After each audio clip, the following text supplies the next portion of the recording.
Remittance যোদ্ধাদের জন্য ভ্রমণের সমস্যা সত্যিই উদ্বেগজনক। টিকিট বিভ্রান্তি, ফ্লাইটের বিস্তারিত বুঝতে অসুবিধা এবং বিমানবন্দরের কর্মীদের সহায়তার অভাব এগুলো তাদের যাত্রাকে কঠিন করে তোলে। অনেক সময় তারা ফ্লাইট মিস করে কারণ সঠিক তথ্যের অভাব থাকে।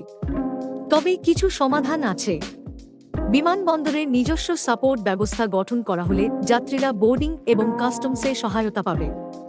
এছাড়া কর্তৃপক্ষের সাথে সমন্বয়ের জন্য একটি ভ্রমণের তথ্যের ডেটাবেস তৈরি করা জরুরি। বাংলাদেশ 2023-24 অর্থবছরে প্রায় $24 বিলিয়ন রেমিটেন্স পেয়েছে, যা আমাদের অর্থনীতির জন্য অত্যন্ত গুরুত্বপূর্ণ। লেটস ফ্লাই আমাদের জন্য সমগ্র বিমানবন্দর সেবা প্রদান করছে, টিকেটিং, ব্যাংকিং সহায়তা, পূর্ব ইমিগ্রেশন লাউঞ্জে খাদ্য, মুদ্রা সেবা এবং বোর্ডিং সহায়তা পাওয়া যায়। ব্যাট আমাদের মৌলিক যোগাযোগের তথ্য প্রদান করে এবং কার্যকর সহায়তার জন্য সরকারি সংস্থার সাথে সমন্বয় করে। আমাদের এই সমস্যাগুলো সমাধান হলে রেমিটেন্স যোদ্ধাদের যাত্রা হবে আরও সহজ ও নিরাপদ।